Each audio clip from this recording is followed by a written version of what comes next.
News 18 ಡಿಜಿಟಲ್ಗೆ ಸ್ವಾಗತ. ನಾನು ಕೃಷ್ಣ ಹೆಬ್ಬೇಡು, ಹಾಸನ ಜಿಲ್ಲಾ ವರದಿಗಾರ.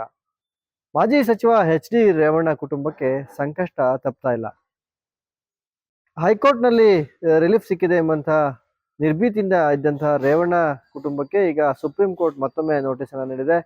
ಅಸಹಜ ಲೈಂಗಿಕ ಕ್ರಿಯೆಯಲ್ಲಿ ಈಗಾಗಲೇ ರೇವಣ್ಣ ಅವರ ಪುತ್ರ ಮಾಜಿ ಸಂಸದ ಪ್ರಜ್ವಲ್ ರೇವಣ್ಣ ಅವರು ಜೈಲು ಪಾಲಾಗಿದ್ದಾರೆ. ಅವರಿಗೆ ಜೀವಾವಧಿ ಶಿಕ್ಷೆ ಕೂಡ ಆಗಿದೆ. ಅವರು ಪರಪ್ಪನ ಅಗ್ರಹಾರದಲ್ಲಿ ಜೀವಾವಧಿ ಶಿಕ್ಷೆಯನ್ನು ಕೂಡ ಅನುಭವಿಸಿದ್ದಾರೆ. ಆದ್ರೆ ರೇವಣ್ಣ ಅವರ ಮೇಲೂ ಕೂಡ ಒಂದು ಆರೋಪ ಕೇಳಿ ಬಂದಿತ್ತು. ಅವರ ಮನೆ ಕೆಲಸದ ಆಕೆಯ ಮೇಲೆ ಇವರು ಕೂಡ ಲೈಂಗಿಕವಾಗಿ ದೌರ್ಜನ್ಯವನ್ನ ಎಸಗಿದ್ದಾರೆ ಮತ್ತು ಕೆಲಸ ಮಾಡುವ ಸಂದರ್ಭದಲ್ಲಿ ಅವರನ್ನ ಗೋಳಿಕೊಂಡಿದ್ದಾರೆ ಎಂಬಂತ ವಿಚಾರದಲ್ಲಿ ಹೊಳೆನರಸೀಪುರ ನಗರ ಪೊಲೀಸ್ ಠಾಣೆಯಲ್ಲಿ ಪ್ರಕರಣ ಒಂದು ದಾಖಲಾಗಿತ್ತು. ಈ ಪ್ರಕರಣದ ಹಿನ್ನೆಲೆ ಅವರು ಕೂಡ ಬಂಧನ ಕೂಡ ಆಗಿದ್ರು. ಬಂಧನ ಆಗಿ ಸಾಕಷ್ಟು ರಾಜ್ಯದಲ್ಲಿ ತಲ್ಲಣ ಈ ಪ್ರಕರಣ ಮೂಡಿಸಿತ್ತು. ಅದಾದ ನಂತರದಲ್ಲಿ ಹೈಕೋರ್ಟ್ನಲ್ಲಿ ಈ ಪ್ರಕರಣ ನಡೆದು ಅಲ್ಲಿ ಪ್ರಕರಣದಲ್ಲಿ ರೇವಣ್ಣವರಿಗೆ ಕೊಂಚ ಮಟ್ಟಿಗೆ ರಿಲೀಫ್ ಸಿಕ್ಕಿತ್ತು. ಆದ್ರೆ ಇದನ್ನ ಪ್ರಶ್ನಿಸಿ ರಾಜ್ಯ ಸರ್ಕಾರ ಈಗ ಸುಪ್ರೀಂ ಕೋರ್ಟ್ ಮೆಟ್ಲೇರಿತ್ತು. ಆ ಸುಪ್ರೀಂ ಕೋರ್ಟ್ ಈಗ ನಿನ್ನೆ ಕೂಡ ವಿಚಾರಣೆಯನ್ನ ನಡೆಸಿ ಒಂದು ನೋಟಿಸ್ ಅನ್ನ ಜಾರಿ ಮಾಡಿದೆ. ಈ ವಿಚಾರದಲ್ಲಿ ಏನು IPC ಸೆಕ್ಷನ್ ಕಲಂ 354 ಮತ್ತು 354A ಅಡಿನಲ್ಲಿ ಏನು ವಿಚಾರಣೆ ನಡೀತಾ ಇತ್ತು, ಇದರಲ್ಲಿ ರಾಜ್ಯ ಹೈಕೋರ್ಟ್ ಏನು 354 ತೆಗೆದುಹಾಕಿ 354A ಅಡಿನಲ್ಲಿ ವಿಚಾರಣೆಯನ್ನ ನಡೆಸಲಿಕ್ಕೆ ಕೆಳ ಹಂತದ ನ್ಯಾಯಾಲಯಕ್ಕೆ ಸೂಚನೆ ನೀಡಿತ್ತು. ಇದನ್ನ ಸುಪ್ರೀಂ ಕೋರ್ಟ್ ಈಗ ಪ್ರಶ್ನೆ ಮಾಡಿದೆ.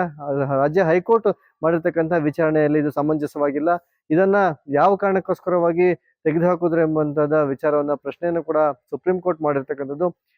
354 ಮತ್ತು 354A ಮಹಿಳೆಯರ ಘನತೆಗೆ ಧಕ್ಕೆಯನ್ನು ತರುವಂತಹ ಪ್ರಕರಣಗಳಾಗಿದೆ. ಆದ್ರೆ ಹೈಕೋರ್ಟ್ ನಲ್ಲಿ ವಿಚಾರಣೆ ನಡೆಯುವ ಸಂದರ್ಭದಲ್ಲಿ ಯಾವ ಕಾರಣಕ್ಕೋಸ್ಕರವಾಗಿ 354 ಸೆಕ್ಷನ್ ಅನ್ನ ತೆಗೆದು ಹಾಕಲಾಗಿದೆ ಎಂಬಂತ ವಿಚಾರ ನಮಗೆ ಸ್ಪಷ್ಟವಾಗಬೇಕು. ಇದರ ಹಿನ್ನೆಲೆಯಲ್ಲಿ ಮತ್ತೊಮ್ಮೆ ರೇವಣ್ಣ ಅವರಿಗೆ ನೋಟಿಸ್ ನೀಡಿ ಅವರನ್ನ ವಿಚಾರಣೆಗೆ ಕರೆಯುವಂತ ಕೆಲಸವನ್ನ ಸುಪ್ರೀಂ ಕೋರ್ಟ್ ಮಾಡಿದೆ.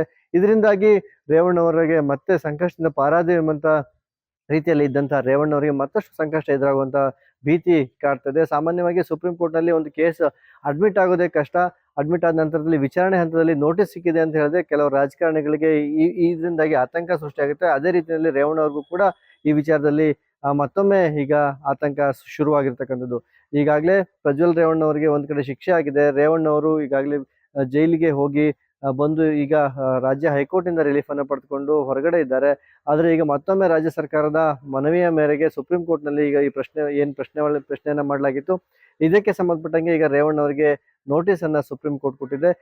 ಇದರ ವಿಚಾರಣೆ ಮುಂದುವರೆದು ಏನಾದ್ರು ಸುಪ್ರೀಂ ಕೋರ್ಟ್ ಮತ್ತೆ ಈ ವಿಚಾರಣೆಯನ್ನ ಮತ್ತೆ 354 ಸೆಕ್ಷನ್ ಸೇರಿಸಿ ಅದರ ಮೇಲೇನೆ ವಿಚಾರಣೆಯನ್ನ ಮಾಡಬೇಕು ಎಂಬಂತ ನಿಟ್ಟಿನಲ್ಲಿ ಈಗಾಗಲೇ ಮಾಡುವಂತ ನಿಟ್ಟಿನಲ್ಲಿ ಏನಾದ್ರೂ ಪ್ರಕರಣದಲ್ಲಿ ಅವರು ತೀರ್ಮಾನವನ್ನು ತೆಗೆದುಕೊಂಡಿದ್ದೆ ಆದ್ರೆ ಮತ್ತೆ ರೇವಣ್ಣ ಅವರು ಸಂಕಷ್ಟವನ್ನು ಎದುರಿಸುವಂತ ಎಲ್ಲ ಸಾಧ್ಯತೆಗಳು ಇದೆ.